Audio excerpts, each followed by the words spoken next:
3, 2, 1.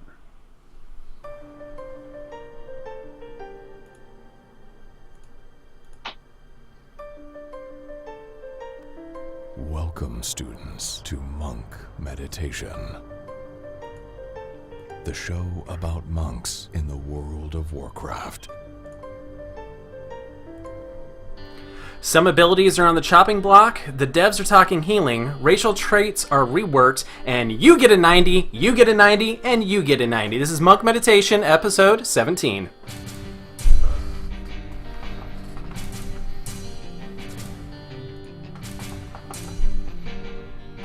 Here's your host, Chai T. Hello, everyone in the dojo, and those listening or watching later. I've missed each and every one of you. I'm happy to be back, and we have a new crew.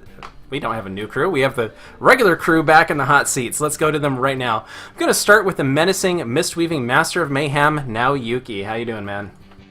I'm good. I like your intro. It reminded me of Oprah. Name your next tune Oprah Tea. No. No. A dark monk Oprah Tea. Oh, nice. Now over to the awesomely agile assassin of all things, Air. That's pretty good. Hey. Good morning, everybody. Good an hour earlier, everyone. As I said before, we don't have daylight savings here, so it's now 9 a.m. start time for me. So I apologize for that.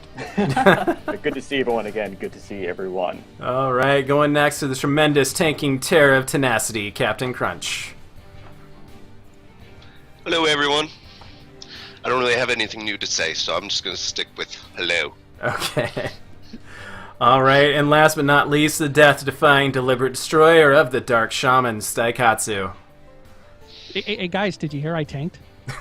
I don't believe it. No, I don't believe it. And I didn't die. Is it on video? It should be. Yep. We do have video there. You'll hear me freak the hell out, but I didn't die. I'm with Captain on this one. I think I have to see it to believe it. Yeah, I agree. All right, well, Like me healing, you just don't believe it. let's check in with tonight's hosts on how WoW is now in Storm, Earth, And fire! You know, it's been a while since we chatted dojo, so let me tell you about Dukes and my raid team, Rolling Thunder. After a few weeks of attempts, we downed Garage Hellscream. 14 of 14 normal. Oh, yeah. Right on. It was our last day as a full team, as our deer hunter Kalanid, who has been with us since day one in Mogoshan Vaults when we started Poland, is moving to Poland, so he won't be with us until Warlords. And he'll be coming back, probably. So he's taking a break for now while he moves. So we took the opportunity to kind of rearrange, letting some players change roles, switch to alts, and we recruited a crit chicken to replace Kalanid. So Gribble, welcome to the team. One of the players that changed roles was Duke. I tanked! And I didn't suck completely. I don't believe it. I won't mention Norshan. Oh, no. I said I didn't suck completely. I sucked. Oh, dear God. I'm sitting there tanking Iron Juggernauts with like 524 gear. It's like, ah, get the bomb. What bomb? Dampen harm, baby. Yeah. Nice. On anybody. Guard, run around, try and click. It's like, it's a tiny little arrow. I can't click the goddamn thing. You were doing great, we though. killed it. Yeah, you were doing great. But on Friday, we're up through Thok right now. yeah, and like Was we he one tanking? shot, yeah, with him taking, yeah. Wow. Yeah, Have you done I really have tanking to in watch the prior video. expansions before? The last time I had a tanking main was Wrath. And that was Alright. mainly because my wife needed somebody to tank Hall of Lightning for her so that she could get the cloth pants off Loken. That's man. it. Okay. It was the most impossible thing to get a tank back before you had the random dungeon finder and all of that stuff because no Right. one ever wanted to do Loken because there was no healers. It's like if you went in with a paladin healer, it's like, oh God, this is going to suck. All right. Well, Air, how's your rating going? We're doing well. We eventually downed Siegecrafter, finally. Yay! think we took around a little over 200 pulls to get that down. And it's a good challenge. It's a lot of fun. I enjoy that fight. I'm on the belts 100% of the time. And so it's when it was interesting because during our kill, it just went very smoothly. There were no big mishaps. There were no big problems. And we're doing our thing. And suddenly, hey, guys, the boss is at 5%. But burn, do it. So Nice. it was a surprisingly mellow for the kill, getting to the end there. So that was good because normally the kill is half the people are alive. You're running around trying to kiting, doing anything possible to get the last little bit. But this was maybe our most solid first kill. So yeah, I've noticed that's how it usually goes with a lot of raids. Is that either you have a nail biting, one person up getting the last shot in before you die type kill, or you'd have 200 pulls and then that 201st one, just everything clicks, and all of a sudden you look up and you're like, oh, the boss is at 2% health. Okay, that works. Yeah, so right now we're working on Paragons. It's a lot of stuff going on there. Getting about a little past halfway through, which is nice. And I believe we're starting fresh this week to get some more, get another Siegecrafter kill in and go work on that. And Nice. yeah. Otherwise, if anyone's looking to do some bloody coin farming, hit me up because that's all I'm doing in my spare time now. Oh, we'll talk about that a little bit later here. All right, now Yuki, how's your raid team coming along? Pretty good actually. The week before last, Tuesday and Thursday, we spent a lot of our whole raid night just fighting Garage 3, healing it. Tuesday we couldn't try because our raid leader was gone, so we tried to 2-heal everything and was messing around a lot, and it was an awesome day. Just running all the way up to Nazgrim, having healers tank, have the DPS heal, and have the tank do whatever, so it was an awesome night. And this past Thursday, we 2-healed Garage and finally got him down. All right, well done. Congrats. So I'm very excited. Tomorrow we start Heroics, and Thursday we're just gonna run either regulars to just mess around or Flex, because we started Flex right after we killed Garage and got most of the achievements. So we're probably going there for the meta achieve and get the mount and stuff. Yeah, since we restarted with a few new players, we're kind of going to clear through 2 or 3 more times. And I think once we get to the point where we can clear Siege in a night, that's when we start hitting Heroics. Did you guys get an heirloom? Because we did not get one at We all. got 3 of them. Hold on. Wow. Chai has 2.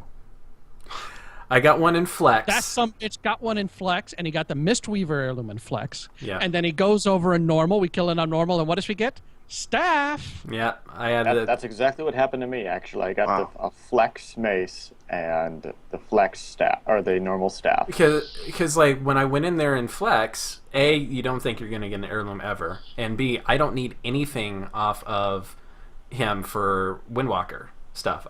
There was one piece, there was a Mistweaver belt that would be an upgrade for me, so I put myself as Mistweaver, and of course I get bloody mace that I'm never going to use, but I'm actually using now on my other healing tunes, so it's kind of nice. You can just toss it around. Are Mistweavers in that category for the healing, the intellect staff, or not really? Yes, they are. Okay, good, because that's what I really They want. can get the healing staff or the mace. Our other heirloom went to Kalanid, who is gone. Yeah, he got the bow right away. Yeah.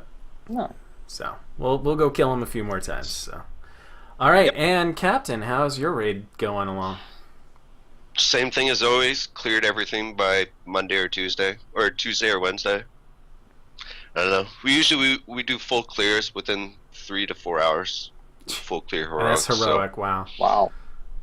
Takes us Man. 3 hours to get the bloody Nazgûl.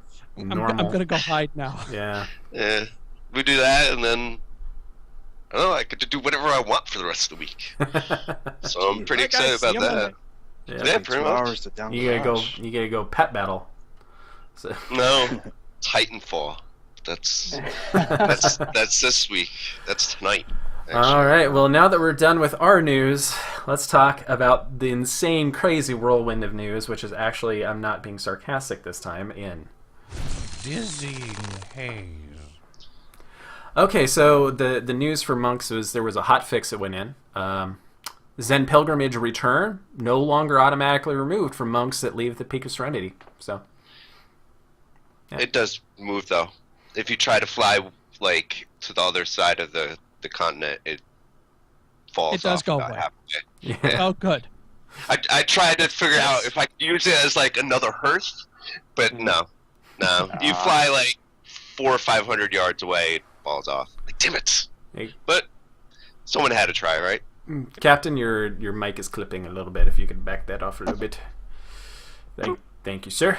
All right. Well, there was a little bit more WoW news, I think. There was an ad that appeared on Sunday, and there was a lovely little gnome walking through the desert and beautifully animated. Holy crap. And he gets a piece of mail, and he's like, I want to join the raid, but I'm only level 61. This sucks. But I can boost to 90, and he goes flying through the air. Really fun. So go watch that. It's a very cute cinematic, and the first time gnomes actually made it into a cinematic. Congratulations, Although not an gnomes. official cinematic. Right. Just a commercial? Yep. That's a It's commercial. literally a commercial that they could run on the air. Yep. It definitely reminded me of their other commercials, so I wouldn't be surprised to actually see that on TV here shortly. The other piece of news that went along with that, so that appeared Sunday, and it says at the end of the ad, pre-order Warlords of Draenor now and get your boost to 90. It's like, well, I can't pre-order it right now. It's Sunday. But Monday comes along, and they drop Warlords of Draenor. No, Draenor, sorry. Warlords of Draenor. Pre-order is now available. Pre-order will grant you a boost to 90 today for you to use. So that kind of dropped. So you can go now, pre-order it. In addition to that, you can log on to the in-game store and drop $60 on a boost to 90 now. But you get one for free if you pre-order, and the price for the normal digital version is $49.99. The digital deluxe is $69.99, which gets you the Dread Raven mount and pet, and some goodies in StarCraft 2 and Diablo 3. So I want to touch on this a little bit. Burning Crusade, $39.99. Wrath of Lich King, $39.99. Cataclysm, $39.99. Mists of Pandaria, $39.99. Warlords of Draenor, $49.99. What? It had to happen eventually. Why? Why does it have to happen eventually? Because inflation. Inflation. Our subscription hasn't gone up. That's where they get the Exactly. So the cost has to be offset elsewhere. That's where the majority of the revenue comes from. Why nip people and prevent people from buying the game if you're going to be getting ongoing subscriptions? Because it's not going to prevent people from buying the game. Yeah. Yeah, it's not. No, That's not the at same all. price as a $50. PlayStation I'm or gonna pay Xbox game. $50. There's, Everyone yeah. listening is going to pay $50. I don't know. You go to Steam and you're seeing games are dropping in prices now. PC gaming, console gaming, yes, console gaming is really high all the time, but PC gaming is coming down in prices a lot. All right. I don't know if You this can is the best go move. You can go buy Rust for $20 and log onto somebody's server with no pants. Or you can buy World of Warcraft for $50, jump on, and be a panda monk. No, you can't buy it for $50. You have to buy Warcraft and Mists of Pandaria. And Mists of Pandaria. And then you have to And buy then Warlords. Warlords. of Draenor, So the get your whole 90 monk. point go of to this boost to 90 is to bring people into the game. You know, bring people that haven't played into the game and get going right away. But that dollar amount investment, unless they do something crazy, like Duke. Well, personally, I think the only reason it's $50 is because when you buy the Warlords of Draenor box when it comes out, you get the whole shebang in one purchase. And they can't price the digital version of the expansion less than they can the in-store box version. Otherwise, Best Buy and GameStop would throw a fit. So that would be one way to get around it. But if they don't do that, or at the very least include right away as soon as Warlords drops, Mists of Pandaria in that expansion. So you would just buy the box set and Warlords. If they don't do that, then you're looking at what is a battle chest right now? $20 usually. Yeah. Okay, so you get $20, $40 for Mists, $50 for 90, Warlords. $90 for the whole thing. $110. Because you got to go throw and miss too. So $110 to get in. No. Well, they're probably going to drop MOP price once. Well, they'll Warlords drop it come down out. to $20 like they did with Kata. Right. Okay, so fine. It's $20 and $20 and then $50. So you're paying. It's And still $90. It's still $90 to into get a in. game. And they'll Don't forget probably $50 add. a month. Yeah, well, Kata's already in the battle chest, right? No, not yet. Cataclysm is, yes. They'll probably. Cataclysm is? Okay. Yes, Cataclysm Yeah. went in. It Oh, should okay. be, yeah. Okay. Yeah, it's Mist, it's not. But that Mist didn't is happen not- in... They might add $20. Mist to the battle chest. Then. Yeah, that didn't happen until like 5.3 though. So I don't think we should expect to see that right away, but I think they should. The whole point of this boost to 90 is to get people in. They need to lower the cost of entry. So, but I like that idea of the Warlords box including everything. I think that would mean $50 would be relevant. That would do it. Yeah. And that's why we're paying $50. Why? We're already in the game. We're already fans. Everyone listening is going to pay the $50. Why? Because that's the price to get in. And everyone wants to kill orcs. Who doesn't? Right. 70, Sign me up. 70. Yeah. 70. Yes. Now, yeah, the $70 for the I'm not that big a sucker. yeah. Yeah. Yeah, $20 for a mount and a pet. Achievement. So, I already have the mount and the pet. What happens if you have the mount and the pet? you don't have these ones are new. It's not the Raven Lord mount, it's a Dread Raven. It Oh, flies. Yeah, this one flies. but you can't fly right away. No, but you can fly in Can Pandaria. Oh, the other fly piece of it news now. that dropped today. It says in the terms and conditions, this game will be available on or before December 20th, 2014. Oh, Not a problem. Yeah. So I am 100% sure, but I have not been able to find backup proof of this, is that another thing like from Diablo 3's annual pass or something like that, some legalese that said on or before a certain date, but it ended up being significantly before. So they're just covering their butts for fall. If they have to push it a little bit, they still have to put a date because they're giving you something. They're promising you something, so they put a date on it. Here's Yeah, how you see the Blizzard release schedule. Find MMOs that are releasing in that area and minus 3 days. Yes. Yeah, so beta is still coming out April Fool's Day, right? February 3rd. February? April? Yep, April 3rd. Yeah, there you go. Okay. Because that's been where last- Calendar ESO... is strange and confusing. I'm just a caveman. Yeah, so all those people who are freaking out saying December 20th, calm down, man. Just take a chill pill. I can't say, I'm not going to say 100% guaranteed it's not going to come out And that late. even if it comes out December 20th, dude. there's December so many 20th other is a games to- Saturday. Go take a break. Yeah, December Destiny 20th is coming a out in Saturday. It's not September. coming That's out. going to be awesome. Yeah. Yeah, so I'm still saying September, but they're saying fall 2014, so it could be late September now. But Well, I know they're September's saying still fall, October. right? September 21st is fall. And that's beginning day of fall, and, Yeah. and December 20th is the final day of fall. So we got a bit of a range there. Just relax, go with the flow, see what's happening. Yep, but this Farm basically up- rules farm up out some more the rogue summer trinkets. releases. Warforged, if those exist. The only way a summer release was going to happen is if beta opened up 3 months ago, and well, it didn't. Right. Just because there's no new class, just because there's not a ton of new content, just because they're not revamping Warlocks again, doesn't mean that it's going to be a 4-month short beta. Blizzard invented the term when it's done. Right. But they've put it's going to be done before December 20th, so at least we've got that. We know it won't be 2015. All right. Well, another piece of news that dropped actually happened before that, but I want to get that out of the way. A new blog post went up. The first one was on the what was it? Philosophy. Yeah, philosophy of it, like item squish and stuff like that.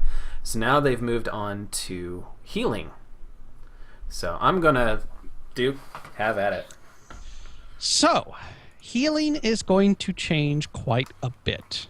And despite what people may say, it's a good thing that these changes are coming. So, a few key points. One, specific to monks, they're going to revamp the way that a lot of spells work. Before, you had 3 kinds of healing spells. You had the high mana, quick cast, big output spells. You had low mana, slow cast, big output. And then you had the low mana, quick cast, low output. The last ones, low and quick, gone. They just don't think it adds to any gameplay, and they're right. When was the last time a druid cast Nourish? It just doesn't happen. So they're going with the 2. High mana, quick cost, low mana, slow cast.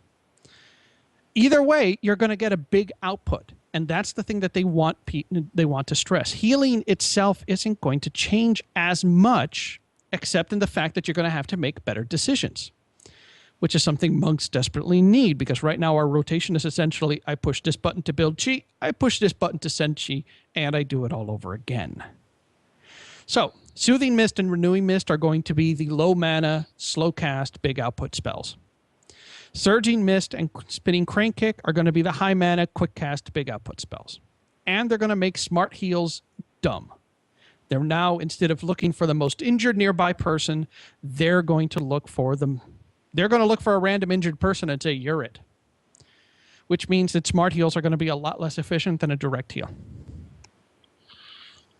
So, what else is happening? Because obviously this blog post wasn't just about monks. Disc is being nerfed. We win! Woo! Nerf disc! Yay!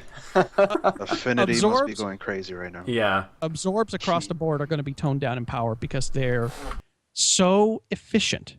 And the reason they're efficient is because an absorb, by its very nature, can never overheal. AoE spells are going to be toned down. Why? They only want an AoE spells to be good if it's going to hit at least two people with no overhealing. Right now, there's a lot of people who will just dump Healing Rain on one person because, well, why not? They're going to be topped off anyways. They're going to get rid of instant cast spells. So Uplift is now going to have a 1.5 second cast time. That means that before you cast Uplift, you better make sure that's what you want to cast. So what does this all mean? It means that they're kind of going back to the old kata model, but not. A lot of people were really worried about this, but one of the reasons why people think that Cataclysm sucked, especially at the beginning for healers, is because Cataclysm at the beginning was too damn hard for most people. You had a combination of a ton of damage going out. You had awful healer regen at the very beginning because the scale was way off the chart. There's just way below the chart, I mean. So it kind of sucked to heal at the beginning of Cataclysm. Trying to get through stuff like Grim Batol were wipe fests for the majority of players.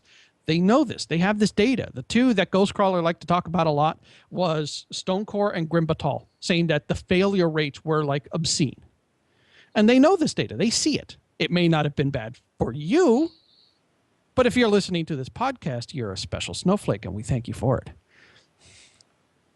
Now, quick question. Was that a healer thing or a CC thing? Because I think in Kata they were really, really high on CC. They were trying to get a lot of CC, but as I remember from the first week of random groups in Cataclysm, a mage running around going, we don't need to CC. CC is for bad. And then the mage went squish. Yeah, I wouldn't heal him. That's why. So it was just too hard for random groups. And at the time, the best way to do anything at the beginning of Cataclysm was to queue up for a random group, get in, and hope to God you didn't get Grim Batol. I remember very early my wife being in a 3-hour-long Throne of Tides dungeon because they couldn't get past the first boss. Yeah. So, I mean, this is what Cataclysm was like for your average player. Now, going back to the 1.5 second cast time of Uplift. Yes. The way I see it, and they mixed in a lot of stuff in this blog post about PvP as well. Yeah. And the way I see it is instant cast AoE abilities, Wild Growth, Uplift. This made PvP healing incredibly overpowered. Because you can just burst a whole bunch of health onto people on the move. When you're stunned for 3 seconds, you're getting stun locked, but that half a second that you're not stunned, you can pop off a big heal and heal everyone up to full. And that was necessary because of the amount, just a crazy amount of burst damage happening in PvP. Mm-hmm. and they're toning that down. Yeah. Because we're going to have bigger health pools overall. They talked a lot about the philosophy of this is that you shouldn't care as much about someone being at 90% health. Today, you see 90% health, your healer's not doing their job. I've noticed that as a Mistweaver. I'm sitting there and I'm trying to throw out my heals, but they're already, as soon as someone gets knocked down, they're automatically back up to full before I can even do anything. We're right back to the ICC model of healing, where the only way they can challenge healers is by creating more damage than we can heal through. That's the challenge for a healer, and that's not fun because all it is okay, they're good. Yeah. Now they're giving you Megara. right. Now they're giving you a mini game essentially. Do I want to use the high cost but not very effective heal, or get quick heals, or do I want to be top them up slowly and get them going that way? And when you have your renewing mists out, because people are going to be below 100% health, you're going to actually be doing healing instead of overhealing. It's the only time a hot is 100% effective is when people aren't at max health. Right. That's it. And druids, monks were so hot focused that if people aren't taking damage or people are topped off, we might as well not be there. Yeah, I did a lot of druid healing in Cataclysm, and the thing I noticed a lot was mana issues. You would run out of mana like crazy. And until you got through tier 11. Right. At the end of the tier, man, at the end of the game, you just had mana up the wazoo, no problem. Oh, yeah. But at the beginning of the expansion, man, you throw 3 or 4 heals and... So they said that they're going to be... Innervate. Right. They said they're going to be working on that. They're going to boost mana regen up quite high at the beginning and then tone it back down over the course of the expansion. But your gear should then help you out with that. More spirit. Basically, you had a really weird scale in Cataclysm, and you had that same scale again to a certain extent in Mists of Pandaria, where at the beginning your region was kind of okay to a little on the slow side, and right now if you're running out of mana, what are you doing? Are you casting just regrowth on somebody 47 times? Spam Surging Mist. Yeah, that's the only way I can run out of mana now is if I spam Surging Mist. But yeah, you should hopefully have enough mana T to get back. So I'm wondering whether they're going to be taking that approach, the monk approach of active mana regeneration, and giving that to the rest of the classes. I'd love it. That would be nice, because it's really nice to have that control. Like, oh, I'm about to out of mana. Hold on, let me just pop it right back up. That would be really nice. I saw Derevka on Twitter the same day that these posts come out talking about using Innervate or using Manatide Totem. Never felt like they were in control of their spirit. It just felt like they had more spirit. Whereas with Manatee, you feel like you are in control of your spirit. This is how much spirit I need right now. Drink, drink, drink. Okay, I'm good to go. Right. Yeah. So, did you touch on smart heals yet? Yep. Okay. Smart heals are dumb, which Yeah. is a good thing. Now, this potentially affects our Renewing Mist. And Renewing Mist is one of the 4 key spells they talked about. So what did they say about that? They're not going to let the monks... They're not going to have monks depend on a randomly healing spell. So it looks like we're going to get a little bit more control over where Renewing Mist goes. Well, no, they specifically spelled out what Renewing Mist would do right now. And it's kind of... It's not as smart. It's a smart but not as smart heal. So what it will do is it will, when you cast it on somebody, it will bounce to a closer player that's injured. Just complete... Doesn't matter if they're at 99% or 1%. Okay. It will just flit out to 3 random players, and that might go up, might go down. I'm not sure the number of players, but that's what it does. Is it doesn't pick the lowest health player within a certain range. It'll just pick 3 random damaged players and hit them. Yeah. But they're going to make it, because Uplift now has a cast time. They're going to make it so our whole rotation isn't based solely around Renewing Mist Uplift. So they're going to make it a lot more interesting. They've been talking on Twitter a lot about Mistweavers. They're saying there's huge changes going on. They're going to be completely reworking everything about them. So anything that you're thinking right now, saying, oh, well, Renewing Mist is going to be stupid, so there goes my whole rotation, just forget that. You're going to have a completely new rotation come Warlords. Yeah. If you're thinking you're going to be healing with this new model and content designed around Mists of Pandaria, that's not going to happen because they designed the content around what the classes can do. Yeah. So let's go on to some tweets about this post, because as soon as this post dropped, man, Twitter went psycho. And so Celestalon, particularly, but I think Halinka jumped in there for a couple of them. So fist weaving. Someone asked, fist weaving wasn't mentioned whatsoever in that blog post, so they were, should have got their hopes up about it being still in there, and Celestalon confirmed fist weaving via crane stance is still planned, so that's still in there. They haven't really gone into specifics. I know I'm thinking I might go fist weaver in Warlords because You won't be able to just pick one or the other. It's basically going to be low gear or high gear. Yeah. And if you're just doing maintenance heals it's a stance. and going out, it's a stance. So you just switch a stance, and now you're doubling your heals and zeroing out your DPS. Right. So a good healing monk is going to be able to master fist weaving and mist weaving and when to switch. Right. All right. So what do you think of Mistweavers picking up Chi Explosion and use it in place of Uplift, as it would not have a cast time?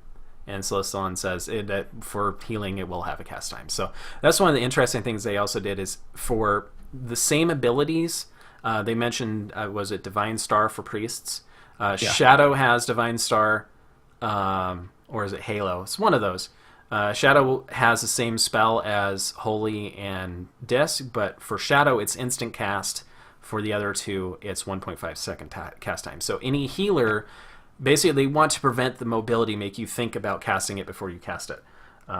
So healing spells will have that 1.5 second thing, whereas with DPS it won't. So for Windwalkers and Brewmasters, Chi Explosion would have instant cast, whereas healers would be 1.5. Will Uplift and Chi Explosion be able to cast instantly while using it like Chi Surge and Enveloping Mist? They haven't decided that yet. Mistweavers are seeing several interconnected changes, so evaluating any one in a vacuum is difficult. So that's what it's talking about. We're only getting a piece of the puzzle. There's still so many questions about what's happening with Mistweavers, specifically on monks in general. Right. All right. Chi Explosion will not have a cast time for Windwalkers and Brewmasters, correct? Celestalon says yes. Enveloping Mist being removed or just not mentioned in the post. Without it, Mistweaver lack a single target Chi finisher. Enveloping Mist is still there. Yep. For those monks that like to tank heal. Yep. Uplift is usually monk's number 1 or number 2 throughput spell. Will its numbers be adjusted to reflect the new cast time? Yes. So that makes it sound like no more double uplift, but it'll be stronger. Yeah. Well, you'll have double uplift. It'll just take you 3 seconds. But so yeah, it should be stronger, which is good. All right, when you say you're making smart heals more random, that makes me concerned about Mistweavers, renewing Mists even more clunky. So Mistweavers will be seeing other improvements. We're not looking to leave their effectiveness at the mercy of random jumps, says Watcher Dev. All right, so that's a lot of healing stuff. Anybody want to say anything else about healing? There was a really good blog post over on, let me pull it up here, windlashed.wordpress.com, talking about reinventing healer gameplay. This went up a few days ago on the 7th. And it was a really good blog, goes over all of the changes, says, look, this is what's happening, this is why it's happening, here's what you should look at, here's why you shouldn't worry. And I recommend anyone that's interested in healer and Warlords of Draenor, go read that, calm down, relax, everything's going to be fine. You're not going to suck. They're not deleting monks. Yeah, and we'll have the link in the show notes. So I'll go directly to the blog post. So, all right, well, it's now time to keep your spirits up while the world changes around you in... The sky is falling! The sky is falling! Uplift. Don't worry, I'm sure it happens to other monks too. All right, so for Windwalkers and Brewmasters, Healing Spheres. Bye-bye. Gone! So let me clarify that. Healing Spheres themselves Not gone. The spell. The spell is where we gone. can cast them and cast our little rabbit poop everywhere, gone. So PvP monks not so happy about this because this is the, oh shit, I'm about to die, run away and heal myself button. So the ability to summon spheres has been removed. The ones that show up from other Gift of the things, Serpent like Gift of the and- Serpent and Afterlife from us and stuff from The Windwalkers. Brewmaster. Yeah, the little of tiny, that will tiny still be ones. there. Yep, those will still be there. So that's not indicated. They're going to be making changes for Windwalker and Brewmaster to make up for that loss of self and raid healing. So some things I was thinking about: no cooldown on Expel Harm. Have Cooldown on Chi Explosion. right. Have something where you target someone and hit them, and 3 healing spheres pop out around them, and so they would have to move. Something like that. They said the biggest problem with this healing sphere spell is the fact that you have to click it and then target it and drop it. And especially in PvP, you have to factor in your target is moving, their latency, stuff like that. So you would look like you would drop it ahead of somebody, but they're actually a second ahead of you and you'll miss them. So they're saying it's a targeting aspect of that spell that isn't good. And it was originally intended where you would drop it beforehand for people to pick up, not use it as a self-heal. It was meant to be, hey guys, stack here. Right. Yeah. So And so they're going to make changes around that. So I'm assuming that's going to be something where you target and drop it on them, or it's going to be added to other spells, something similar to that. yeah. All right, grapple weapon. Gone. Bye-bye. Sad. I know. No Sad. more All 5% damage. Disarms are gone. Yep. All Disarms of it. removed from the game. That was nice healing. Yep. Many CCs have been removed from the game. I saw a tweet that indicated paralysis survived, but it still, I think, may be in danger. So CCs from a lot of things are going away. One of the other things they're doing with crowd controls is that they're moving a lot of them to be kind of the same family for immunity and diminishing return purposes. So you'll probably see paralysis share many classes different CC family. So mainly for PvP. So like if you get sapped by 2 different rogues, they share diminishing returns. Exactly. Instead of Finally. right. Yeah. Okay. Amplify and Cleave shelved. So those were Too many stats. Yeah, those were 2 That's- secondary stats they were looking at adding. And Well, they Cleave was a tertiary. It was going to be a bonus stat. okay.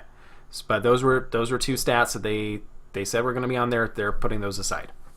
Yeah. And one of the reasons why is because of all the problems they've seen with Amplify and Cleave in Siege of Orgrimmar. Right. There's just a lot of issues. And if like Amplify, which boosts everything by a percentage, why wouldn't you want to stack the hell out of that one stat? Right. So it's gone. Readiness and multi-strike are going to remain. Those are still there. Yeah, I'm glad because Cleave for Windwalkers, utterly useless. Yeah. Well, it'd be nice if it procced off of your Storm or is it Fire clones, but I believe that through testing and things like that, they found that it really just doesn't work. So, yeah. Does Sigil of Rampage key into you guys at all for Captain for Brewmasters? What's that? Does the Cleave? I couldn't. Yeah, does Cleave key into you at all for Brewmasters? I like it. It helps with picking up ads, believe it or not. Like especially in the early beginning of an expansion where you're going to have a lot of classes that are going to be extremely strong, and then probably ones that are going to be weak, where if you have a cleave talent, you'd be able to pick up a little bit more ads, maybe do a little bit more damage, more AoE damage, and that might help with more of a control aspect. But as far as bosses, cleave really doesn't play more. Me personally, I would be looking more in the amp. That would be more of a stat that I would go into, would be the amp one. Now that it's gone, now I gotta kind of rethink things. Right. Yep. Yeah. So readiness and multi-strike, those are surviving as current secondary stats. I think a lot of tanks are going to like multi-strike because an extra X% hit for the same cost, it's going to be a bonus to your threat and DPS. Windwalkers are going to love that. Yep. All right, so Mastery for Mistweavers. Suplift, he asked about it specifically. So let's confirm that Mistweaver Mastery is slated to remain exactly the same. with accompanying changes. So, and like we already mentioned, the Gift of the Serpent, the Healing Sphere stuff is going to have some changes. So, but your mastery is still going to be Gift of the Serpent. So, Yeah. Which hopefully they just make the healing spheres a little smarter. I'd love to see them. One of the problems that you have right now with healing spheres is that if someone injured walks into a group of 5 of them, all 5 of them get picked up, whereas 1 would have sufficed to heal them. right. So it'd be nice if they fix that and make those things a little smarter. Any thoughts on that, Nayuki? No, I'm on the same boat. All right. Proving Grounds. So we mentioned in a previous cast that Proving Grounds achievements will be required for you to get into Warlords of Draenor heroic dungeons.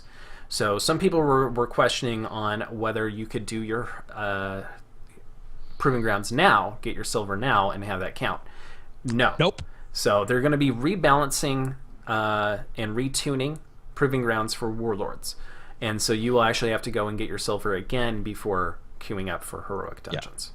Yep. Right now, the healing proving grounds actually really sucks for Mistweavers. Yeah, not very fun. Because Renewing Mist doesn't bounce around the different NPCs. So they have to go back and make sure that it's fair for all specs, all classes to get silver with a minimum competency.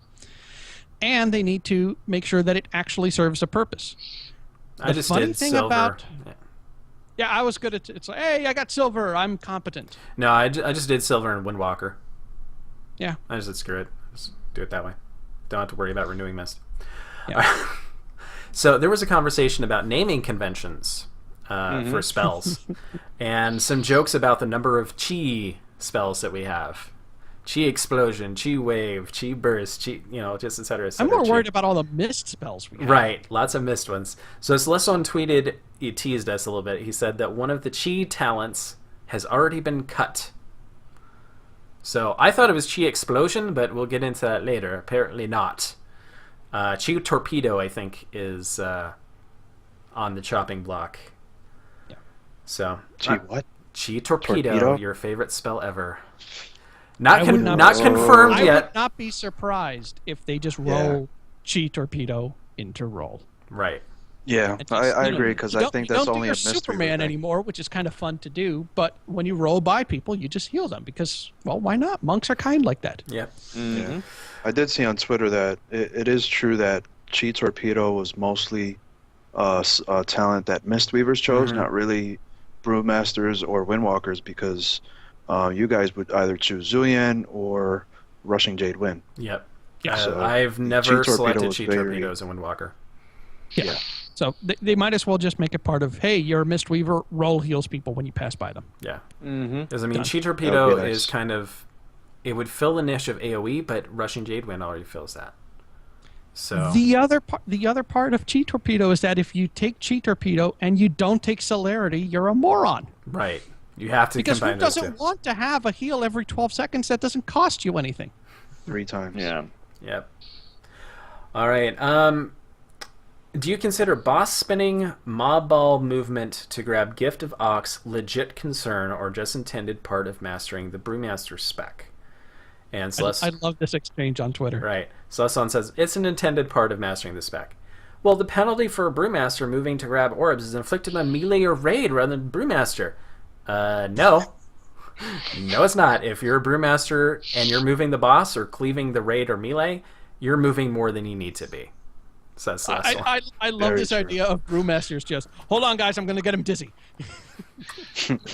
Those balls just pop up just right next to your feet. You have to shuffle a little bit, but not very much. Yeah. Yeah. It's not like they spawn halfway across the room. Hold on, I need to go heal myself. Let me kill the raid. Yeah. All right, so here's an interesting one. Someone asked, is there a cooldown on Chi Explosion? No. And what I saw from that, wait, Chi Explosion's still there? I thought our level 100 talents were all being reworked. No. So Do apparently not Chi... trust any information you find on the beta, Friends and Family Alpha, Yeah. none of that. Don't trust it. So apparently Chi It's either- Explosion has survived. So we'll have to see if see what our other ones are.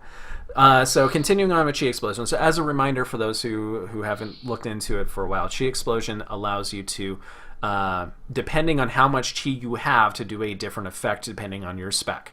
So, for example, with the Windwalker, if you do a regular, like 1, it will do just damage. 2 would do a damage plus a dot. 3 would do AoE damage. 4 would do AoE damage plus a dot, or something like that. I forget exactly what it is, but it builds on the number. The more chi you spend, the better it works for your specific. Right.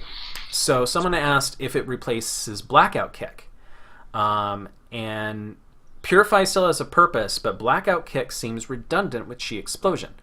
For the Brewmasters, I think it purifies some of your stagger or something like that. I can't remember. Do you remember Chi what that Explosion. was? Yeah, 2. I think it was stagger, but honestly, I really don't know because it was there and then it was not, and then it was there and it was not. So yeah, but I think it I'm basically pretty much sure it's always been there. right. So they're still debating that. The reason not to just completely replace Blackout Kick is sometimes you want to pool 1 chi for emergencies and not spend it all at once.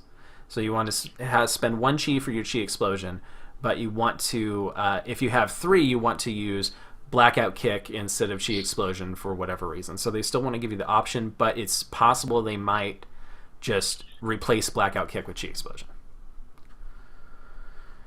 All right, and now that I think about it, will it function with the 5th Chi from Ascension? This is something that some people were asking as soon as they announced that talent. It's like, it only lists for 4. What happens with 5? So Celeston says if you... Celeston says if you cast Chi Explosion with 5 Chi, your explosion hits the whole server. I like that. Yeah. Or you're just left with 1 Chi. One of the 2. Nice. So it looks like they're not actually going to implement Ascension Chi Explosion. So. Do you think because that would require you to take Ascension then, and they don't want that. Right. Maybe they'd make 5 chi baseline? That's a possibility too. that'd be nice. Yeah. Might as well. Rogues have 5 combo points, and I think Druids do too. Right. Might as well give us 5 chi. Yeah, we shall see. Another thing that happened, new racials came out in a blog post as well. So let's go over these quickly. So for some of them, a lot of them are staying the same. A lot of the racials are staying the same, but for some of them, they're reworking. So usually the fun stuff like herbing and stuff like that for Taurens or skinning for Worgans, those are staying the same. But for Blood Elf, you will now get 1% crit, and your Arcane Torrent will not only do interrupt but also restore energy or mana if you're a Mistweaver, and I believe give you chi as well. Draenei, this one's interesting. Draenei will give you plus to a primary stat and will also give you a strong heal over time. Instead of being at over 15 seconds, it's the same amount but over 5 seconds. So with healing spheres going away, Draenei may be a good choice for your self heals, and you can throw those heals on other people as well. So that one might be good. Dwarf is looking really good for Brewmasters. And Mistweavers. Yes. So bonus crit damage and healing. So Heal Lover clarified with Celestalon that this boost will not only do the crit damage, but base damage when you crit as well. So instead of, because let's see, if you do 100% extra damage, it will boost that 100% by 2%, but then boost that extra 100% by 2% as well. So you're really getting 204 instead of 202. So that was interesting. And I wonder if Stoneform and Diffuse Magic will share the same cooldown. It's looking, well, I don't know. I don't know if that would share it or not. So, but yeah, Stoneform will now remove magic, curse, poison, disease, and bleed, and reduce damage taken by 10%. So it's going to be so awesome for tanks. Yeah, you will not be able to kill a kill a dwarf monk at all. Alright, gnomes. Good for windwalkers and mistweavers, I believe. Expansive Mind will boost your energy pool to 105 for windwalkers and brewmasters. Also boost your mana if you go mistweaver. And will increase your haste by 1%. So, goblins will have an increase of haste by 1%. Humans. Now, this one's interesting because they had to get rid of the, what was it, mace and sword and something specialization, which did plus hidden expertise. And Duke, Well, they also got rid of the human spirit. yeah, Duke, we're not getting a video from you, by the way. Hold on. So now what will happen is you will get a boost to 2 different secondary stats of your choice. So you'll be able to kind of flip these around. They'll have an option like the poisons or something like that where you just click it and you select which stat you want. So you can actually flip that around. So that'll be kind of interesting. So, But instead of being 1%, it's 0.5% to 2 stats. yeah. Well, it's for only secondary stats, right? Right. Yeah. Yes. Yes. So So 0.5 crit, 0.5 haste, maybe? Something Yeah. like that. Yeah, this humans might be a really good one if you play 2 different specs. So if you're a Mistweaver, Windwalker, or something like that, then you switch to Windwalker. You're like, all right, well, let me switch this to haste and crit, and you go to Mistweaver. You want mastery. You definitely want mastery. So Right now you want master. you might. yeah. All right, so Night Elf. This one was quite unique. I like this one a lot. So first one's boring. 2% movement speed and dodge plus 2%. Cool for tanks, I think. Yeah. Now here's the fun one. During the nighttime, you'll have plus 1% haste. During daytime, you'll have plus 1% crit. So we'll That switch. is weird. It's kind of cool, but the important thing to pay attention to here, there's no haste breakpoints anymore. Keep that in mind. So a lot of people are like, well, crap, if you give me an extra 1% haste during the nighttime, but I raid during the day, but sometimes I'll raid during the night, and then I have to reforge all my gear, blah, blah, blah. You don't have to. There's no haste breakpoints anymore. You just get a nice little boost to your haste. What's going to be really interesting is No more reforging. That too. what's going to be really interesting is how do they define day and night? Because I've never seen the sunset. They used to have it in vanilla. I don't know when that went away. Like in vanilla, when you were walking around at nighttime, it's darker. But now they I don't thought do they that had that anymore. in Lich King. I don't know when they removed They it. kind of had it in Lich King, but at one point They just moved away from it. They went away, and they just said, "Yeah, we don't want it to be nighttime, daytime anymore. We just want to." Here, it's daytime here all the time. Because, Yeah, there well, used to why be not? a little sun or moon icon on your mini-map. I remember that. So, Yeah. what's going to happen for flex rates? If you're on a server in New York and it's 7 o'clock at night, but you do a flex with a dude in California and it's 4 o'clock in the afternoon, is it day or night for you? Right. I think it's server time, but it's Yeah, it's kind gonna of be weird based off if server. you're cross Realm, realm stuff flexing. like that, yeah. Yeah. So But the nice thing is with the new gearing system, you don't have to worry about if it switches from haste to crit. No big deal. Or vice versa. You're not messing with the breakpoints, anything like that. So, all right. And if you're in flex, you're probably not min-maxing enough where you care. So, Tauren, they're getting a plus 2% crit bonus damage and healing. And again, this will be the same as the gnome, where you get the bonus to the base damage and the crit damage, and you get plus stamina instead of plus base health. So, Tauren Very monks happy. for the win. The All right. monks. free Yes. 90. Trolls, you're berserking. You're berserking.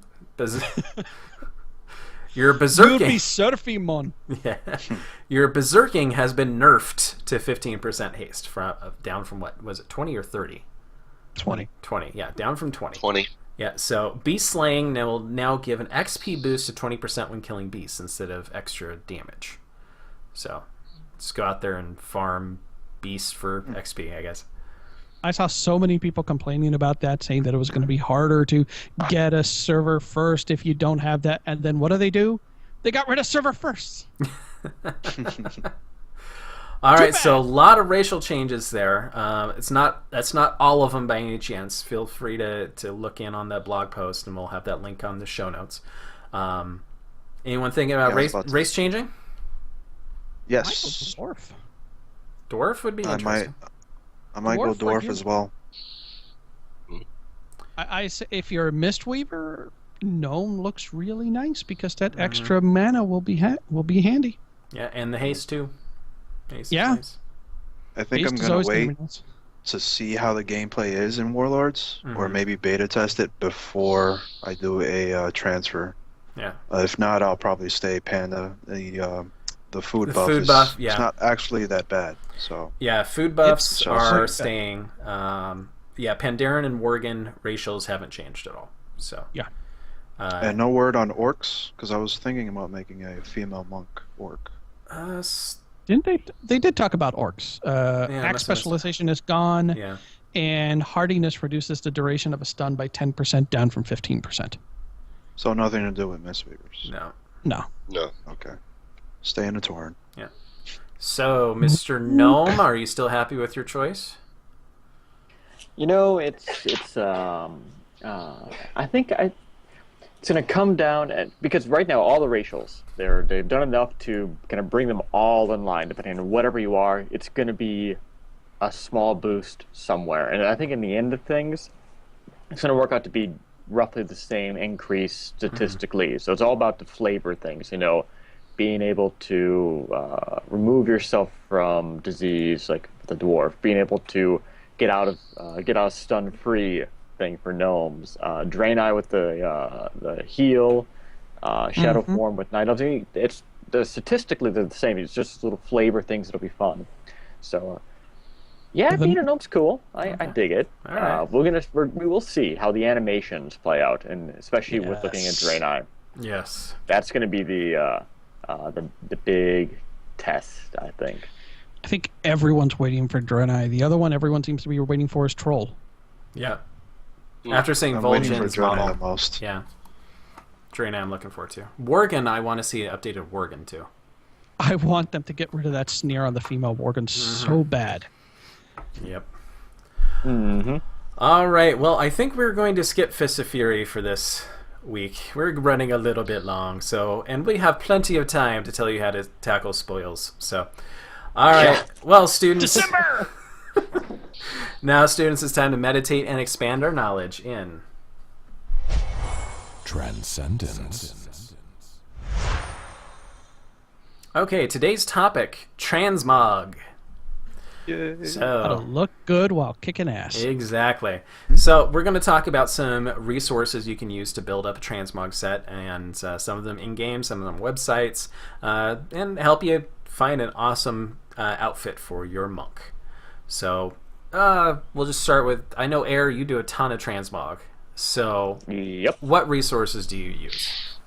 The one I use most often probably is Mogget, the add-on in game. Which, if you're waiting for a queue for something, if you're on a flight path, it's real easy. Just pop it open and take a look at all the different armor pieces, all of the different weapons, things like that. And it's pretty well updated too. It has all the latest things in there. So you can save transmog outfits. You can save in between characters. If you're looking to maybe do a race change in the future, you can see how a piece of gear looks on one race versus another by changing that in the model viewer itself. So yeah, it's a really nice way to kind of get ideas, get inspiration, especially when it shows you everything. And it's really great ways to search by level, by color, by things like that. So Yeah, what's really that's nice. usually what I'm using. Yeah, what's really nice about Mogget 2 is that you can easily see what it looks like on your character. A lot of things like with Wowhead Yeah. and some of the other things, it just shows you generic random, panda female or panda whatever your race is. But it doesn't have your character. So especially with the pandas, since you have the hair with different colors and everything like that, you want to see what it looks like. So that's one up for Mogget. So anyone else use other stuff? One of my favorite websites to go to is WoW Roleplay. WoWroleplay.com? I believe it's .com, but basically WoW Roleplay puts together kits and just kind of says, hey, you're looking for leather. Here's a whole bunch of pictures of what the leather outfits look. Tells you how to get it, where to get it. It's a much more detailed guide than Wowhead. Although Wowhead is nice too. Yep. What's it called? WoW Roleplay. If you Google that, you'll find it. Sounds very naughty. All right, what else do you use now, Yuki? I use Wowhead and in-game Mogget.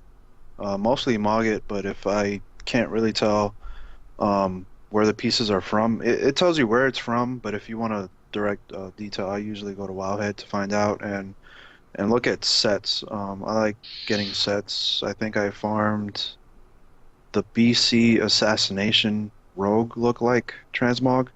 Mhm. And Mogget is good for finding weapons as well, but I needed Wowhead to find out where exactly it dropped from. And I have the Hanzo swords, but it's for my DPS set because I can't dual wield on Mistweaver, sadly. But yeah, I pretty much use those two, just Mogget and Wowhead. And this new porn site that Duke just said. I'll probably look into that. Yeah, another one I use is Icy Veins, actually. Yeah. You think of them as mainly a class guide and thing like that, but they actually have a full transmog section where they'll list out all the a whole bunch of different sets and what they look like, and even particular models. They'll show big pictures of each particular model, so if you're looking just for shoulders, you can see what they all look like and things like that. So one thing that none of these really do except for Mogget is really good animations. So if you're going for like the ones out of Blackwing Descent, that was it poison at shoulders or something that has a glow to it, you don't really see that in the websites. Whip. So, yep. Yeah, the shoulders in Ulduar, I think the rogue shoulders. Yep. Looks like claws. Yep. All right. Well, any other tips we want to give out for those transmoggers out there? There's a lot of websites out there that are pretty good about transmogging. Sunnier always has something interesting on her website. Dark Lady's had a couple of good posts about it. Go look at their sites. Look around. There's a almost permanent thread on both Chi-Burst and MMO Champion about monk transmog specifically. Yep. Whatever you do when you're lots of building really good your set, just try not to look like a rogue. Yeah. Yeah. That's the hardest part is trying not to look like a rogue. To steal a phrase from Brotund, scumbag rogues. Yes. Don't be one of them. Don't be one of them. All right. We got anything else? All right. Nope. Well, it's time to travel to the Peak of Serenity, the home for all monks in Zen pilgrimage. Monks, assemble! All right, I want to talk a little about the Wok Fu Challenge. So as part of the interview with Coltrane, go back and watch that if you haven't. It's really fun. He challenged us to break out of the stat molds we're conformed to and try a mastery build for Windwalkers. So we had a whole bunch of people from the community give it a shot. I gave it a shot. I know Rotund did it. Who else? Quite a few. Yeah, Golvan did it. Yeah, Golvan did it. Yeah. So we tried it. There was a lot of talk. Yeah, we tried it. Didn't pan out for most of us. Brotund said it. He says it resulted in less DPS for him. I saw a 2 to 3% decrease in DPS in every encounter, but it was competitive. Like, it wasn't completely out of the realm of possibility. Now, it's a different playstyle, so you have to time your Tiger Eye Brew correctly, but it's nice that you have your Tiger Eye Brews there. So if you have a couple of different trinkets that are proccing at different times, like Ticking Up and Detonator and Assurance of Consequence, both have those huge agility procs. So if you time it right, and you're more likely to be able to time it right because you'll have more Tiger Eye Brew, I can see it catching up. I don't have those trinkets, unfortunately. I have Assurance of Consequence, but the other trinket I have doesn't give any agility. So I could see it possible to catch up if it matches your playstyle, but it didn't work for me. It was interesting to have Tiger Eye Brew every time a trinket procced, or I needed to hit Fist of Fury or Rising Sun Kick. It was there, but it just didn't put out the numbers I needed. Even with the 4-piece bonus, which actually boosts mastery up a little bit, I did better, but still didn't catch up. So I went back, and now I'm playing with a haste haste at about 10,000, which is 2,000 higher than I did before, and working heavily on crit. So I'm trying those things. That one's actually working out better for me.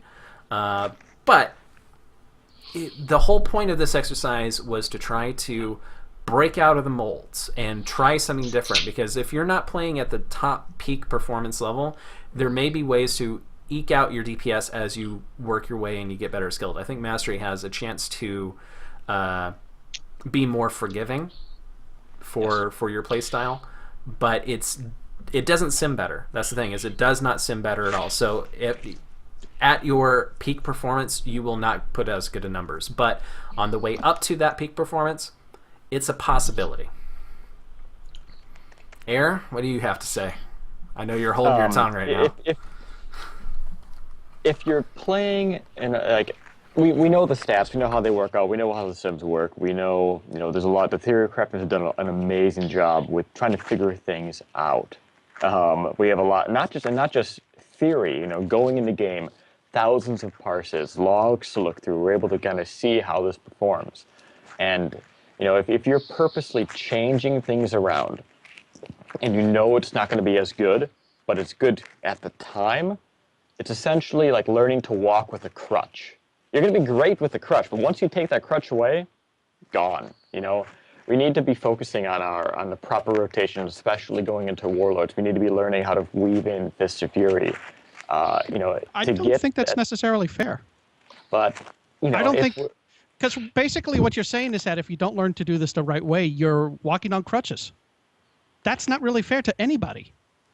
It's if you have the ability, if to play better, it's better to learn how to do that, I think. But if you're testing stuff out, great. But we have definitely tested this out, and we do know how things can work.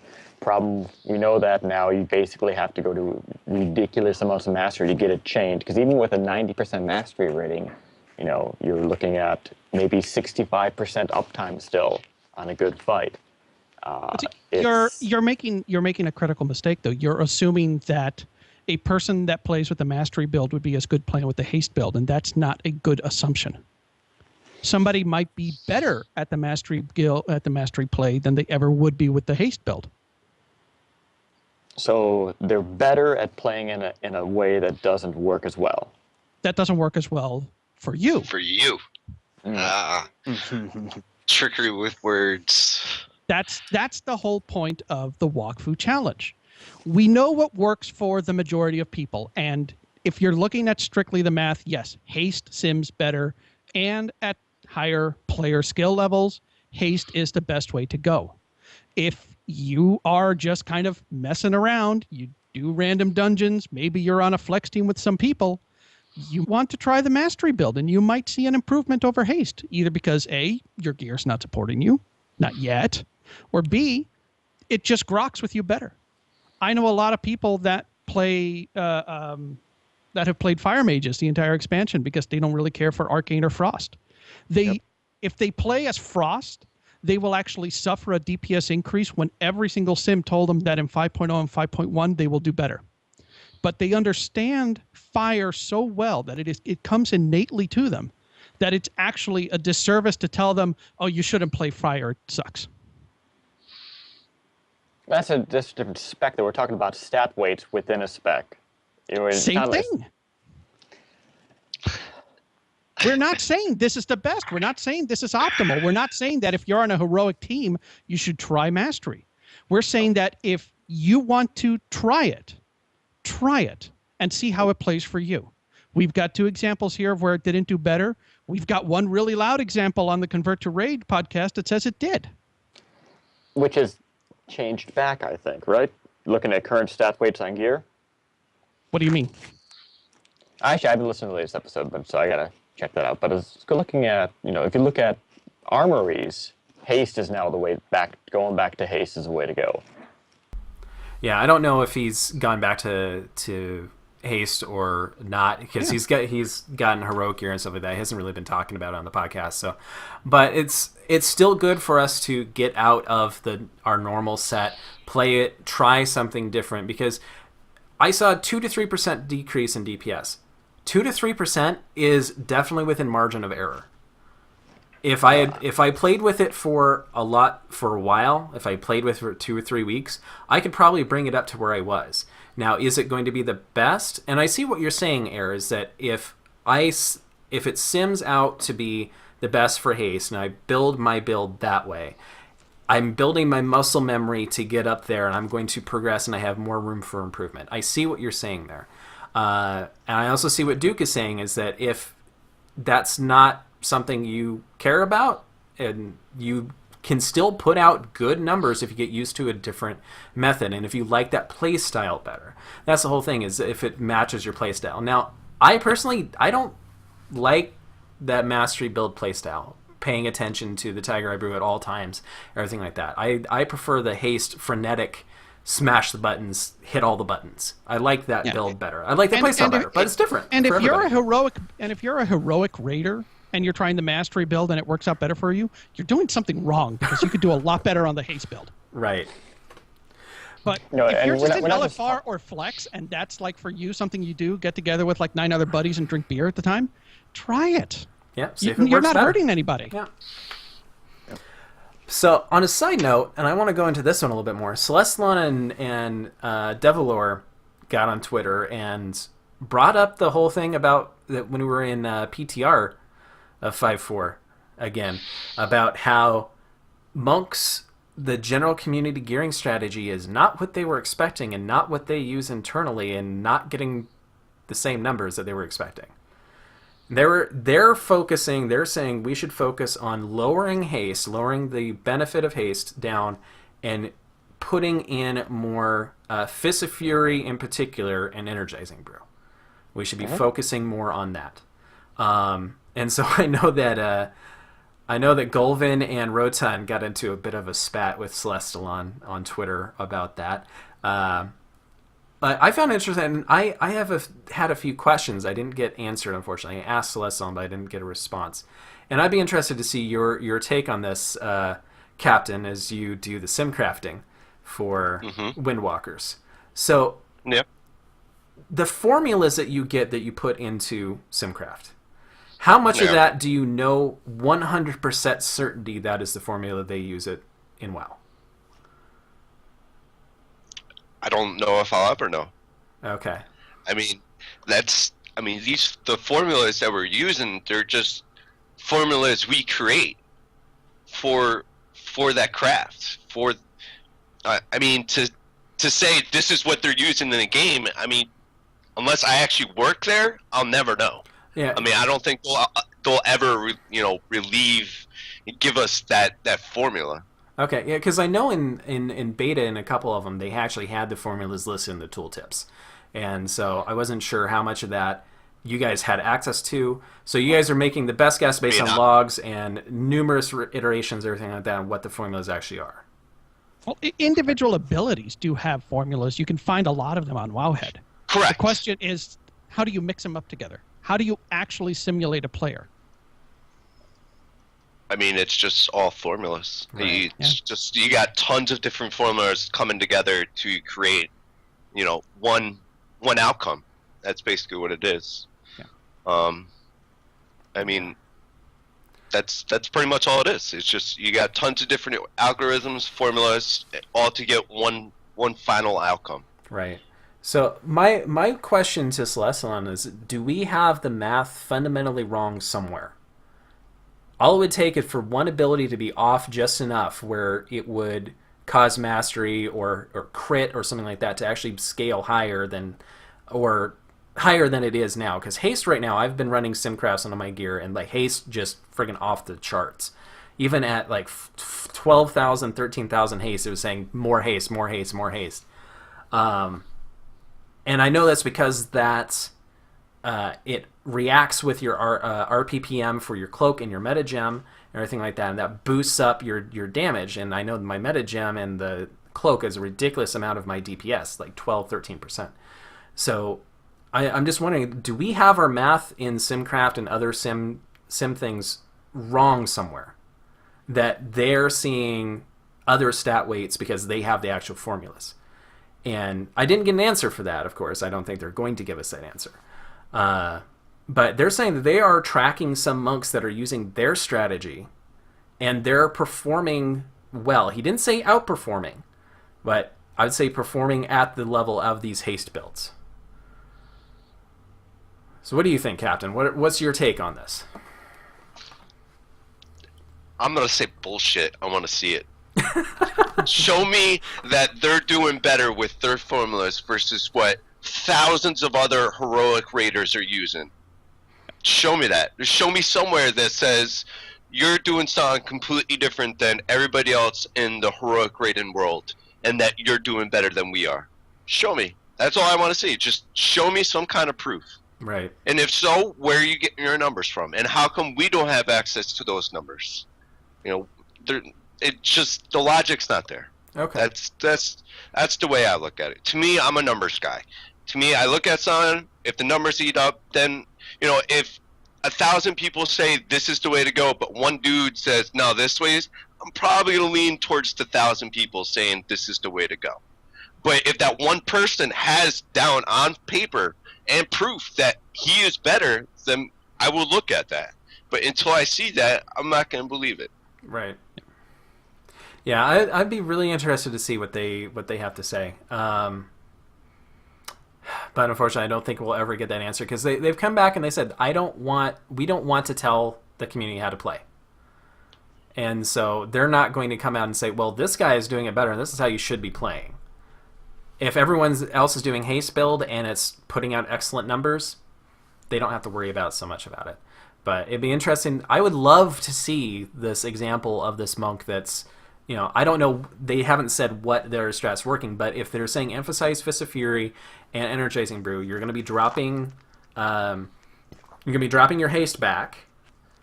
But where does it go? Does it just go into a mix of crit and mastery? Does it go into crit only? Does it go to mastery only? We don't know. I kind of at the same time, we've always been talked about how, the play style is fine haste to a comfortable level. And what a lot of people are doing right now is because of the way the mechanics work, especially in Siege of Oakham, where there's a lot of movement, it makes staying in one place for Fist of Fury difficult. Yes. So by using a really high haste build, it kind of eliminates the need to use it as much. Now, to get the best DPS, obviously you need to be skilled at using it, you need to be thinking ahead, you need to be able to work in Energizing Brew properly. And if you're able to do that, then AOC, it becomes an extremely strong trinket, but it is a different play style. And adapting to that is a much different play style. But if you look at people who are parsing high, Fist of Fury can be getting a little bit lower. We're kind of taking this signature talent out of things, and that's why the really high haste is doing. It's allowing us to not have to use a whole ability. And by, if we're able to drop the haste a lot, if we're able to put a little bit more into crit, it's really nice. And mastery is a great side bonus on the end. But keep that haste. Bring it down to see how it works. If we're able to use Fist of Fury more, go a little bit more haste. Able to time Energizing Brew better, use a little bit more haste. And so it sounds like that they really, to get the best, to get optimal, DPS, and they talked a lot about this in the latest Monkcraft, which it's really good to listen to, is, there's a lot of assumption that maybe Blizzard is thinking target dummy nuke strategy. If we're using a lot of movement, haste becomes, we need that to overcome the difficulties with being essentially a turret in Fist of Fury and the damage not being there, which, as we've seen, will be getting a lot better in the future patches. I'm gonna give the devs more credit than that. I'm pretty sure they're not just talking like, well, we stood in front of a target dummy and hit Fist of Fury a lot. I'm pretty sure that they're talking about open world, actually raiding bosses, and they're saying they are tracking people that are doing their strategy, they're getting strategy in logs, and it's matching up. So that obviously means it's not just sitting there and doing target dummy. So I would love to see what their numbers are. I don't think we're ever going to get it, and in come a few months, it's not going to matter anyways, because we're going to have a completely different gearing strategy. So, but it was an interesting discussion, and Celestion did come back after the Monkcraft podcast, because he came back and said, we're not saying you're doing it wrong. We're not saying it's not going to sim high. We're not saying this. We're saying that there are other ways to do things. And so that's why they're not coming out and telling us we're doing it wrong. They're not saying this. We're just saying, don't just focus in on one thing and stick on it. We've balanced the secondary stats so well that you can do different things and still sim higher. I just found it really interesting myself when I was simming my own gear, how high it valued haste. Like, just ridiculously higher than all the other things. Even when I put it up to 12, 13k, and I have AOC, it was just like, get more haste. I'm like, I can't, I'm like global cooldown capped at this point. It makes no sense whatsoever for me, but I'm not a statistician, so I'll leave that to Captain. So Thanks. yep. All right, we had a question in the dojo. Oh wait, Duke, you had something to add there? Nope. Okay. No, All right. I think we covered it all. Question in the dojo. Do you feel that with the advent of social media and the fact that so many devs and community managers have gotten onto Twitter, that it's caused some communications problems, too much interaction? I would say, for me, the problem is that we're on Twitter. We have 140 characters. The interaction is fantastic. I love that I can just pop a question easily over to Celestalon and get an answer back in a couple hours. I love that. That's awesome. But you lose so much in the 140 characters. You can't fit your full nuanced thing, and they can't respond with a nuanced response to you. They have to say, like, oh, well, focus more on Fist of Fury and Energizing Brew instead of, here's what we're saying, blah, blah, blah, blah, blah. So I think that's part of the problem, but it's, I don't know, I think I would still take what we've got over what we used to have. I think there's a couple of issues at play. One, the devs really like it when the players outsmart them. A good example, there's a couple of fights, Garrosh, for instance, where in Garrosh Heroic, some groups are finding success by just alt-tabbing when it's a terrorist one. Yeah. They just walk away from the fight and let him power up and everything else, and then they come back like 5 minutes. Oh, okay, it's time to go again. We do that. And yeah, it works. No, I'm serious. We do it. We've done it since our first kill. It works I for a lot of think people. Warlocks run around to like move things, but the rest of us, like, we go get drinks, smoke a cigarette, whatever, and come back, and we're like, hey, we can go now. Yeah. And it works. It really does. It works great, actually. Yeah. Actually, works is that wonderful. the way that you're intended to do it? No, you're intended to kill the boss and go through and DPS and make sure that he doesn't get enough energy or whatnot. But F it, it works. Do it. Have fun with it. It's not the sanctioned strategy, but the devs are like, it's not really an exploit. Go have fun. They like it when people outsmart them. Yeah. So you have that issue. We tend to treat the devs every time they tweet as though it's another commandment from on high. No, it's not. It's a dude talking about his job. Wow. That's just, all right, whatever. Yeah, I'm wondering. So with that kind of that strategy, I've seen it done a few times, but is that because you're all 570 plus eye level average? No. We were at 570 when we killed it the first time. Oh, I mean, like, so that was for your first kill. Okay. I was wondering if it was done a it DPS requirement. since.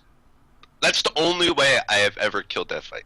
Nice. Is that strat right there, and it works. It really does. You can have shamans or warlocks go out there and basically cause the pools to spool underneath them, and then the rest of the entire raid goes AFK. But it works. It really does. And I don't understand why nobody else does it. To be honest with you, You had Kira from Warcraft Log saying that he wanted to invalidate all those logs on Warcraft Logs because they weren't valid kills. Who cares? They killed the Garrosh. All right, so Dark Whatever. Lady has a question for the Mistweavers, and I have never seen this trinket because I don't play a DPS caster, so I'm not sure. Does anyone know if the DPS trinket from Malkarok works for Mistweavers like the one from Immersius does? Hold on, I need to look up that trinket. Is that another Yeah. amp one or? DPS From trinket on Malkrok? Malk. Didn't we talk about that the last show where we were avoiding Malkrok's and trying to get a Mercius trinket if you're fist weaving? Not sure. I don't I remember. don't even know what. I don't know what that I trinket forgot is. what trinket it is. The only Malk trinket I can think of is Stam trinket. Yeah. There's, But this one's there's it's no not such on thing our. as they're trinkets talking in our raid. yeah, the Stam trinket of Frenzied Crystal of Rage. No, they're talking about a caster DPS trinket. Oh. I like I don't- caster DPS. I don't see a cast. Oh no, that is a caster. Frenzied Crystal of Rage is is that one. Hold on, what does it do? Stupid. Wow, PD doesn't have it. I've never played with it. Wow. I couldn't give you my honest opinion. Dark Lady says she thinks it's from Malkrok. I'm not sure. we'll there get is- back to you. There is a caster DPS one. I'll look it up. I'll get an answer in a couple of minutes. Okay. All right. We'll just move on then. I want to talk Isn't about. it Narusha? I'm sorry. Yeah, I don't know. We'll come back to that. All right, so I want to talk about a new blog from Calligraphy at Callie Monk on Twitter. She's been on the show before. Really great theory crafter. So monkwalker.blogspot.com. So this is written by Calligraphy. It's a really solid post with math, graphs, etc. about issues of the day, including this haste versus mastery thing. She's talked about Thock's tail tip versus Teching Ebb and Detonator. So these are great blog posts about really good, pertinent information, particularly for Windwalkers, but she does talk about other classes or other specs as well. So definitely go check that out. Again, that's monkwalker.blogspot.com, and links will be in the show notes as well. Okay, I found the Frenzied Crystal of Rage. Your attacks have a chance to cleave, dealing the same damage to up to 5 other nearby targets, and you have a chance to proc a butt ton of intellect for 15 seconds. The problem with a lot of these trinkets is that if you're fist weaving, it won't trigger off of Jab, Tiger Palm, or Blackout Kick. It will only trigger off of stuff like Crackling Jade Lightning. Crackling Jade Lightning, because that is a G-Burst. spell. Right. What about Rushing Jade Wind? Not a spell. It's a melee. Not a spell. Yeah. Alright. A really good way is to go into something like where does Ashes of Alar drop? Tempest Keep. Yeah. There's a boss there that will silence you. Well, while you're silenced, you can still jab, Tiger Palm, and Blackout Kick, because those aren't spells. Yep. So- Yeah, and cleave for any DPS class kind of sucks right now, Yeah. except Because for you won't re-damage the boss. right. So it's only valid on spoils and on Galacrus trash. Galacrus trash and regular Okay, trash from before Dark the- Shaman. before the- Yeah, Before the dragon, yeah. yeah. So cleave is just kind of a really crap thing right now. So I would avoid that one unless no one else has it and you're running with a 483. So okay. I would not touch that as a Mistweaver. No. All right. Now, Yuki, got any shout-outs for us? Yep. I want to give a shout out to my daughter. She turns 1 on Thursday. It's been a year Yay. already. Can't believe it. If you're showing her this show, then you were a horrible parent. But, okay. You can hear her She's watching crying in the right background. now. No. I want to give another shout out to everyone on Twitter. My apologies. My phone is messed up, so I can't really keep in order with my Twitter because I only get one at a time for some reasons, and I really have to fix that. Another shout out to Valen because I just found out that he quit WoW. Yeah. Bastard. Sad day. Um, He'll be back. yes, he will. They always come Warlords. back. Yeah. They always come back. And I have a surprise for him, hopefully, by the next show. I finally ordered the t-shirt that we were talking about on Twitter a long time ago. So I'll be exalted with brosif soon. Nice. All right. Air, you got anything? Yeah, I'm gonna give we Iron Deficiency, our raid team. We actually we had to lose our warlock for real life issues. So a big shout out to Yuffie, our new shaman, who for having considerably less gear can out DPS our raid leader. Sorry, Boone. But shout out to her. She's great with the raid. I know she raids with Rectified as well, and formerly was with some other really high-end teams. So yeah, shout out to her. She's doing a great job with us, and hopefully we can finally get down Paragons this week. All right. Okay, Captain? My normal stuff, ExileLegion.com, my Simcraft peeps, Cheeburst.com. We had our all-monk horde side flex thing. That was a blast. Watching in on you guys taunting you, saying Alliance does it better, but you guys are actually rocking pretty hard. So, how far did you get up? Garrosh, actually. Did you down him? No, by the time we got to Garrosh, it was like 5:30, and we're like 4.5 hours in, and I was like, I gotta go. Okay. I did not think we were gonna be at it this long, but But you got Thok. Yeah, you got Thok down. That was the hard one, I'd imagine. Yeah, it was fun. We had a blast. So I think they're gonna do it again, maybe this weekend or the next. But just keep your eye out, and I'm sure we'll. I think Cheever's got a bunch of pictures of all of us up there. Yeah. So yeah, they got some video too. So all there right, you go. Duke. Want to highlight Dark Lady's blog. She has a nice interview with Philippa Blenky of Pip's Portraits. Not really monk related, but it's some nice artwork. Go there, visit her site. It's Broom Mistress with one S at the end, blogspot.co.uk. Yeah. All right, I want to give a shout out to Valen as well. He ran a nice contest that, find where he's at, and I entered and won. I won a guesting grimoire, so that was really awesome of him.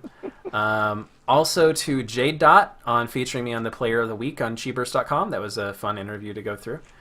And also shout out to Zillions, Tiger Crane, Sunnier, and Dark Lady for doing the last podcast. You gals did an excellent job, and we hope to have you on again. All right, some other things that are going on in the community. We started a Monk Meditation clan in Diablo 3. So if you want in, just look up Monk Meditation in the clan section and apply. You don't have to be a monk, but of course we will love you more. Speaking of all Monk Flex teams, Monk Meditation will be doing an Alliance side all Monk Flex team March 22nd. It'll be a Saturday at 11 a.m. Eastern Daylight Time, 8 a.m. Pacific Daylight Time for Alliance US. You can visit the open raid and search for Monk Meditation, or I'll put the link in the show notes. So click there and join up. We're full on tanks, but we do need DPS. We need a lot of DPS. So, and we're gonna be starting at Malkarok. So Thok will be coming up soon. So get ready, get your Force Lightning out. It's gonna be fun. All right, and my last shout-out stuff for the day is I will be at Planet Comic-Con in Kansas City this weekend, March 14th through the 16th. So if you live in Kansas City or you're going down there for the con or whatever reason, shoot me an email at chait@monkmeditation.com. We'll try to meet up and get some monk brews flowing. All right, guys. Well, I think it's time to get Airs, Tiny, and our furry butts out of here. But first, let's go see those awesome 5-star reviews. Now, Yuki, what we got? We have one from Valadin7. This is exactly what monks and players are considering rolling monks needed. Detailed discussion about a class that isn't so over the top that casual players can't understand, yet complex enough for experienced monks to still learn something new every episode. Thank you so much for what you're doing to bring the community together. We also have one from BGZ. Just finished listening to all 15 episodes and thoroughly enjoying this podcast. It's given me new thoughts on how to play the monk and made me look into trying the Brewmaster spec to get back into tanking. Plenty of humor and excellent tips and tricks make this podcast a must listen to for any aspiring monk. Excellent. We also had one from the UK from Cronus. No, this is from Canada. Sorry, Cronus ET. And thank you so much for your 5-star reviews. They help so much. Please rate us on iTunes, subscribe on YouTube, or on twitch.tv. As part of the Monk community, if you have a blog, website, or person you want showcased on the show, reach out to us via email at show@monkmeditation.com. The Monk community is the best one in the world of Warcraft, and we want to showcase it to you. So, Daikatsu, how can the dojo best reach us? Well, you can follow the show at monk_meditation. You can find Chai Tea at WowMonk. Naoyuki is at Naoyuki_CTR. Air is at Airwalker. I am at Daikatsu CTR, no underscore. And Captain Crunch can be found at KPTN Crunch. Thank you all so much for listening. We appreciate it. You can watch us live for the next episode, March 24th, 2014 at 8 p.m. Eastern, 5 p.m. Pacific, 100 UTC at twitch.tv/WowMonk. You can also catch us after the fact on iTunes, Stitcher, Twitch, YouTube, and monkmeditation.com, where you can support the show for bringing the best monk discussions on the interwebs, and even with Bitcoin if that's your thing. Monk Meditation is part of Catalyst Gaming Media. For other great gaming blogs, podcasts, and events, visit catalystgamingmedia.com. That wraps up this episode of Monk Meditation. May your bruise be strong and your heart stronger.